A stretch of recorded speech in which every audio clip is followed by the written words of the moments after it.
My father told the family business partners, "My son isn't ready for leadership." I accepted his decision without complaint.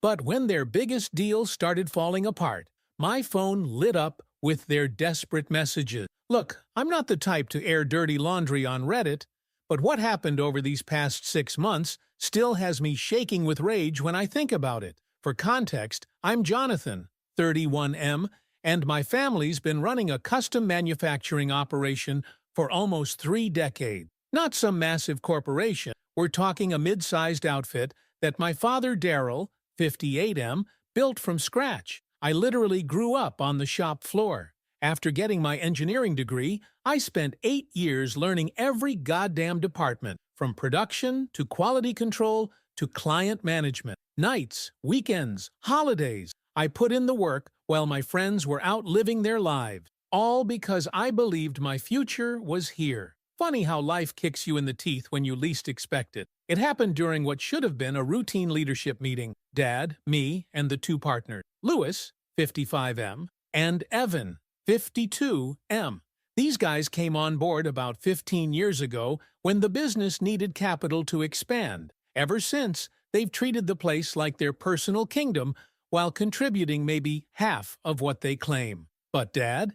He thinks they walk on water. The meeting was supposed to be about restructuring leadership roles because the business had grown. Truth is, I'd been handling most of the technical innovation and bringing in serious revenue for years. My process improvements alone saved us hundreds of thousands last year, but whatever. So there I am, expecting to finally get formal recognition, maybe head up the technical division, something I've more than earned. Then Dad clears his throat and starts talking about how some of us aren't ready for leadership responsibilities yet.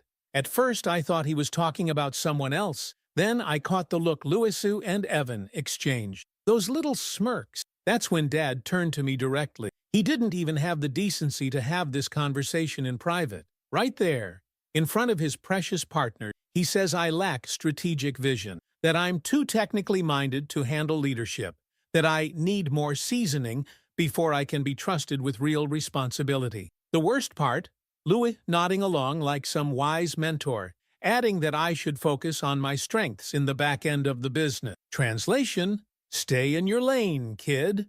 I sat there, completely blindsided, watching 40,000 hours of sweat and sacrifice circle the drain. Every late night, every solved problem, every client I'd personally brought in, apparently worth jack shit. Later, I discovered through Nadia in accounting that Louis and Evan had been quietly undermining me for years. Subtle comments about my inexperience in management meetings I wasn't invited to. Questions about whether clients would take me seriously. Even suggestions that some of my innovations were actually their ideas I'd merely implemented. That night at home, I didn't sleep. Just paced my apartment, blood boiling, thinking about all the times I'd covered their asses, like when Evan couldn't figure out why we kept having quality issues with the Eastern supply chain until I quietly fixed it without taking credit, or when Louis nearly lost the Meyer account until I stepped in with a technical solution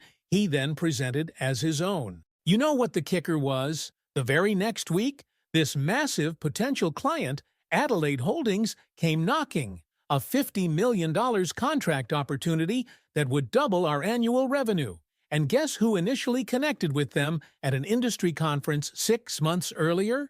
This guy. But in the company-wide announcement, it was framed as Louis's business development success. I decided right then, no tantrums, no quitting, no confrontation. That's what they'd expect. Instead, I started keeping receipts. Everything. I set up a separate email account where I documented every mistake, every bad decision, every instance where my advice was ignored. I recorded every meeting, legal in my state with one-party consent. I started building a relationship with Adelaide's operations director, Nadia, and their technical consultant, Juliet, making sure they knew exactly who to come to with questions. Meanwhile, I watched Louis and Evan position themselves as the heroes of this deal. With Dad's full blessing, the project kickoff meeting, I accidentally wasn't copied on the invite until 20 minutes before.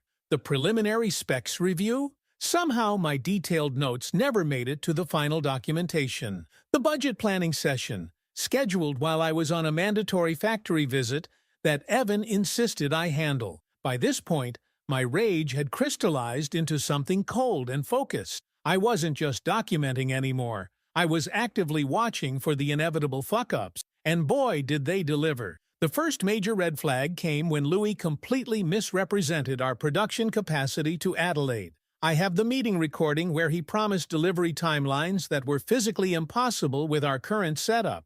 When I raised this privately afterward, he brushed me off, saying that we'd figure it out when the time comes. Classic Louis bullshit. Promise the moon, panic later. Then Evan signed off on material specs without consulting any of the engineers. Spotted that gem in an email chain I wasn't supposed to see. The specs called for a specialized aluminum alloy that requires completely different machining parameters than what our equipment is calibrated for. Small detail, except it would cause catastrophic failure under Adelaide's required load condition. Did I mention this immediately? Nope. That information went straight into my documentation folder. The best part? Throughout all this, I played the dutiful son, keeping my head down, doing my assigned tasks with a smile, making sure everyone thought I'd accepted my place. Dad even commented on how maturely I was handling things. If he only knew I was taking screenshots of every idiotic decision crossing my inbox. Meanwhile, Adelaide's technical team, Juliet, and their specialist, Tatum, started reaching out to me directly with questions Louis and Evan couldn't answer. I helped them, of course, always professional, always thorough, building those relationships while Louis and Evan were busy playing golf with Adelaide's CEO, thinking that's where the real decisions get made. Amateurs. 4 months in, the Adelaide project was already showing stress fractures, missed deadlines, confusion over specifications, budget concerns, and somehow I kept getting looped into emergency meetings where nobody quite remembered who had approved what. Yesterday, my phone blew up with 3 messages from Louis asking about some technical details for a presentation to Adelaide today. Then 2 more from Evan about clarifying production capabilities. Then 1 from Dad asking why I wasn't responding to urgent business matters. Guess who'll be answering those messages on Monday? No one. Instead, I'll be sitting down for my privately scheduled breakfast with Adelaide's operations director, Nadia, and technical lead, Tatum, the actual decision-makers, with my complete documentation of everything that's been mishandled, plus my own proposal for how to actually deliver what they need. This isn't just about proving my worth anymore. This is about watching 3 men who thought they could dismiss me scramble as their golden opportunity crumbles through their fingers. And that's just the beginning. Update. First of all, holy shit at the response on my last post. RIP my inbox. For those asking if I cooled down since then, nope, not even close. The breakfast meeting with Adelaide's people was just the first move in a game these guys didn't even know we were playing. Remember that documentation folder I mentioned? It's now a full-on digital war room. 4 months of screenshots, recordings, and timestamp notes organized like evidence for a murder trial. Because that's essentially what it is. Watching the slow death of their professional reputations in real time. You know what's fascinating? Watching people dig their own graves while thinking they're building empires. The morning after our breakfast meeting, Louis called me 5 times before 7 a.m., not to ask what I discussed with Nadia and Tatum, but to have me clarify some technical points for their next presentation. Translation: fix their mess without getting credit. I played it perfectly, answered questions vaguely, gave just enough information to seem helpful without actually solving anything. Kept my responses in email threads too. More receipts for the collection. Always be archiving. Meanwhile, in that breakfast with Adelaide's team, I didn't actually reveal my complete documentation. Not yet. That would have been amateur hour. Instead, I expressed concerns about our execution strategy while positioning myself as separate from the leadership decision, planted seeds of doubt without seeming like I was throwing anyone under the bus. Tatum especially picked up what I was putting down. The woman's scary smart, and clearly already had her own reservation. Week 6 of the project is when things really started unraveling. Louis and Evan had to present the first production timeline to Adelaide's full executive team. You know what those two geniuses did? Copy-pasted timelines from a completely different project with different machinery requirements. I watched them do it in a shared document and said nothing, just took screenshots and forwarded them to my mail. They didn't even adjust for the specialized testing phase that Adelaide specifically requested. During the actual presentation, which I was accidentally not invited to but heard about later from Juliet, Adelaide's CFO apparently caught the discrepancy immediately, asked how they plan to complete thermal testing in 2 days when the industry standard is 2 weeks. Louis, that magnificent bullshitter, apparently claimed they had proprietary methods to accelerate the process, a method that doesn't exist for equipment we don't have. You know what I did? Created a complete, accurate production timeline document with realistic projections and proper testing protocols, then saved it in my personal drive. Never showed it to anyone. It's like watching someone try to build a house without a foundation, while you're holding the architectural plans in your pocket. The budget issues started in month 3. The project needed specialized equipment rentals that weren't in the original quote, around $120K worth. Dad and the partners called an emergency Saturday meeting to discuss. I got invited this time because they needed a technical perspective. Louis suggested cutting corners on materials. Evan thought we could possibly skip some testing phases. I just sat there, taking notes, occasionally mentioning that these choices might impact quality. What I didn't mention?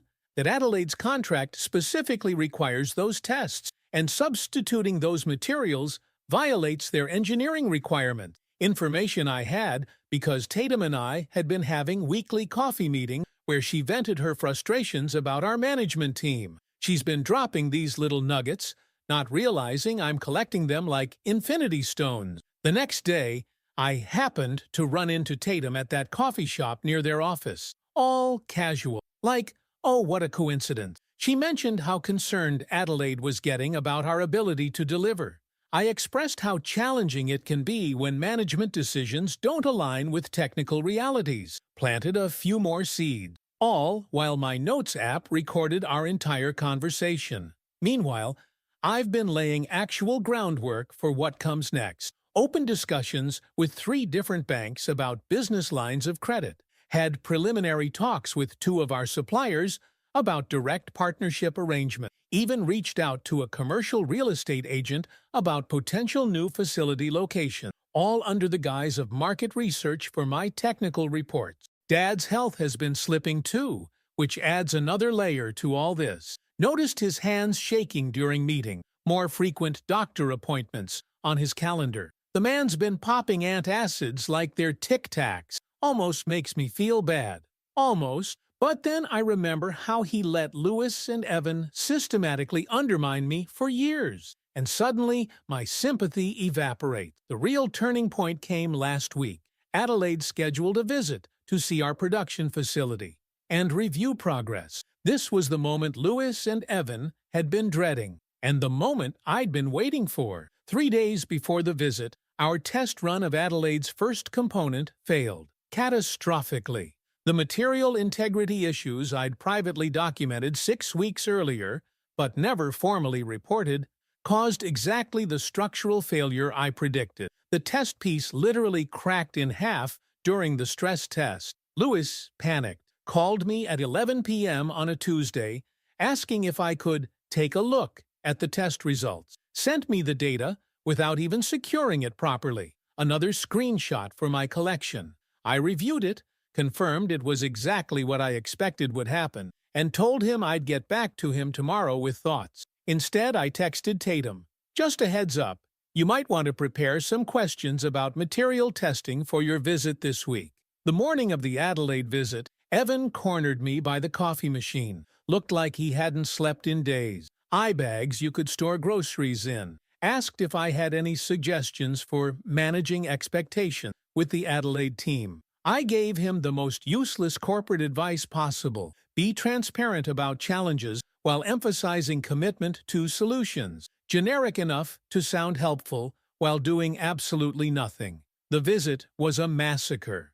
Adelaide's team saw the failed test piece, heard the vague explanation, witnessed the lack of coherent recovery plan. Tatum, bless her calculating heart, asked exactly the right questions about material specifications, questions she knew they couldn't answer because she and I had discussed them over coffee 2 weeks earlier. End result? Adelaide issued a formal notice of concern, gave a 48-hour ultimatum for a recovery plan, or they'd pull the contract. Lewis called me that night, voice actually breaking, asking if I could join an emergency meeting the next morning. I checked my calendar and, would you look at that, I had a dentist appointment. I just couldn't reschedule. Such unfortunate timing. Friday evening, my phone basically exploded. 17 missed calls, 23 texts, 9 voicemails of increasing desperation. Louis threatening, then begging. Evan practically crying. Even Dad, finally realizing the severity, left a message saying they needed my technical expertise immediately. You know what I did? Turned off my phone and went to the movies. Saw that new action flick everyone's been talking about. Got the large popcorn. Extra butter. When I turned my phone back on around 11 p.m., there was a final voicemail from Dad. The ultimatum deadline was noon tomorrow. The partners were exploring options, but needed my input urgently. Dad's voice sounded different, smaller somehow. He actually said they'd made a mistake about my leadership capabilities. Too little, too late. What they don't know is that I have a 9 a.m. breakfast scheduled with Adelaide's CEO, where I'll be presenting my complete alternative proposal, the one I've been refining for months while watching them flail, the one that includes realistic timelines, proper material specifications, and accurate budgeting, the one that has me as project lead. I also have an appointment with our company's lawyer at 2 p.m.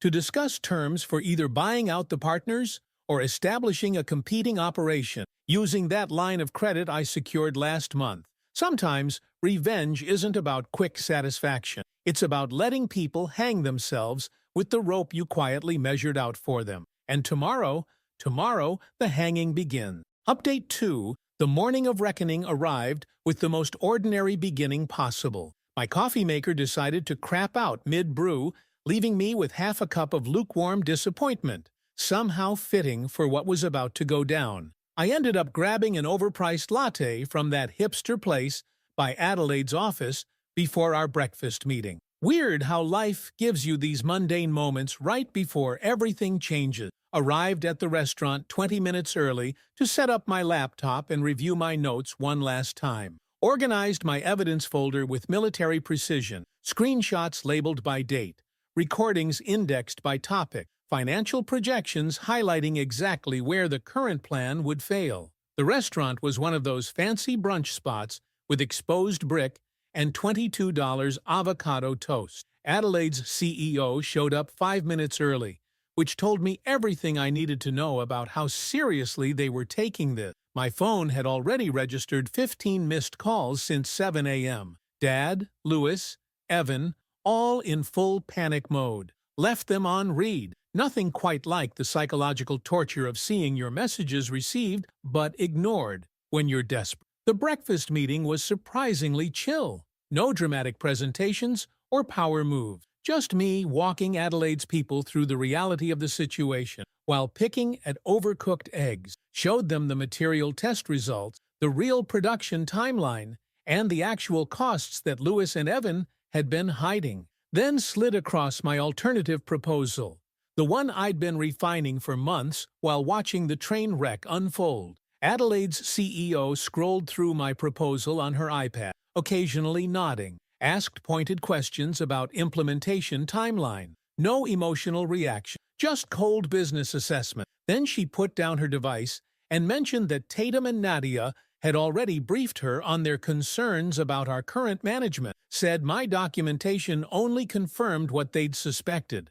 Then dropped the bomb. They'd actually started preliminary discussions with two of our competitors yesterday. Game fucking on. I laid out my cards. I could deliver their project successfully, but only with complete control. Explained that I was prepared to either take over leadership or establish a new operation specifically to handle their contract. Mentioned the financing I'd already secured. Name-dropped the suppliers I'd been in talks with. The CEO's eyebrows raised slightly, the corporate equivalent of jaw-dropping shock. Before leaving, she said they'd hold off on any decisions until after my company's internal meeting at noon, headed straight to the office afterward. Walking into that building felt different. Every person I passed seemed to sense something was up. Jessica from reception mentioned how Lewis had been pacing the lobby waiting for me. The maintenance guy whispered that Evan had already thrown a coffee mug at a wall. Small pleasures. Noon meeting. Conference room B. The one with the squeaky chair that Lewis always claims, and the flickering fluorescent light that nobody ever fixes. Dad looked like he'd aged 10 years overnight. Lewis and Evan had that desperate, cornered animal look. Suits wrinkled, eyes bloodshot. The Adelaide contract represented about 40% of our projected annual revenue. Without it, the quarterly numbers would be catastrophic, and their deadline was in exactly 45 minutes. I walked in 2 minutes late, deliberately, set down my laptop, connected to the projector without saying a word. The tension was thick enough to cut with a knife. Dad started with some rambling about team efforts and collective solutions. I let him finish. Then I pulled up my presentation. First slide, the complete project timeline I'd created months ago that would have prevented this entire disaster. Second slide, side-by-side comparison of Lewis's fabricated production estimates versus reality. Third slide, Evan's material substitution proposal with highlighted sections from Adelaide's contract explicitly forbidding those exact substitutions. Lewis tried interrupting, claiming he'd never approved those specs. That's when I played the first audio recording, him specifically instructing the team to make it work with the cheaper materials. The color drained from his face. Evan started with excuses about budget constraints. Cue screenshot number 23, his email rejecting the proper budget proposal with his comment about how no client checks these details anyway. Dad just sat there, silent, watching his empire crumble in real time. Then I laid out my terms. I would take over as managing partner with 51% controlling interest. Lewis and Evan would be removed from all decision-making positions. Dad could stay on in an advisory capacity, but with no veto power over operational decisions. I would personally guarantee the Adelaide contract, which I'd already discussed salvaging with their CEO earlier that morning. Lewis exploded, started shouting about loyalty and years of service, called me an ungrateful little shit, said they'd see me in court. That's when I played recording number 15, him discussing how they'd been systematically keeping me out of leadership for the foreseeable future, regardless of performance, followed by recording number 22, him joking about how they could milk Adelaide for extras by deliberately misquoting specifications. Evan tried a different approach, suggested we could work together on a compromise solution, attempted to take credit for some of my technical recommendations, so I pulled up the email thread where he'd dismissed those exact recommendations as unnecessary complications 6 weeks earlier, right next to Tatum's response, expressing serious concerns. The room went silent when I mentioned I'd already secured financing to either buy them out or start a competing operation and take Adelaide's business with me. Said I'd be making Adelaide's deadline with or without them. Their choice whether they wanted to salvage anything from this situation. Dad finally spoke up, asked if this was really necessary, if we couldn't work things out as a family. That hit a nerve. Family? Where was this family concern when he publicly humiliated me? I pulled up my phone, showed him the calendar entry from that day 6 months ago, told him I'd marked it as the day I stopped being his son and became his competition. My phone buzzed. Text from Adelaide's CEO. They'd reviewed my proposal and were willing to proceed, but only with me leading the project. Their legal team was preparing an updated contract to be signed by 5 p.m. I turned my laptop around so everyone could see the message. Game, set, match. What happened next was almost anticlimactic. The company's lawyer arrived for our 2 p.m. meeting to find Louie and Evan already cleaning out their offices. Dad signed the necessary paperwork with shaking hands, barely making eye contact. By 4 o'clock, I was sitting in what used to be Lewis's office, signing the revised Adelaide contract, while their CEO watched with what almost looked like respect. The fallout has been exactly what I planned. Lewis and Evan have been calling their industry contacts only to discover doors mysteriously closed. Turns out Adelaide's CEO plays golf with half the executive teams in our sector, and word spreads fast about people who can't be trusted with major contracts. 3 of our biggest suppliers have already reached out to confirm their relationship with the new management. Dad spends most days at home now, occasionally coming in to sign documents, but otherwise is keeping his distance. The Adelaide project? Progressing exactly on schedule. Tatum and Nadia stop by weekly for progress updates that actually match reality. Their CEO sent a handwritten note last week acknowledging the significant improvement in execution. Last Friday, I found an old performance review in Dad's desk from 3 years ago. Lewis and Evan had written that I showed exceptional leadership potential and strategic thinking beyond his years. Then someone, Dad's handwriting, had crossed it out and written "not ready" in the margin. I framed it, hung it in my new office. Some people might say I should feel bad about how this all went down, that family is family, that I should try to reconcile with Dad, forgive and forget. Fuck that noise. In business, respect isn't given, it's earned, or in this case, taken. By force, if necessary. Would I do it all again? In a heartbeat? Only faster. For those messaging about advice on handling similar situations, patience is more than a virtue. It's a weapon. Document everything. Build your case meticulously. And when the moment comes, don't hesitate. Strike with everything you've got. Now, if you'll excuse me, I need to review those quarterly projections. The numbers look impressive when you're not paying 2 useless partners inflated salaries.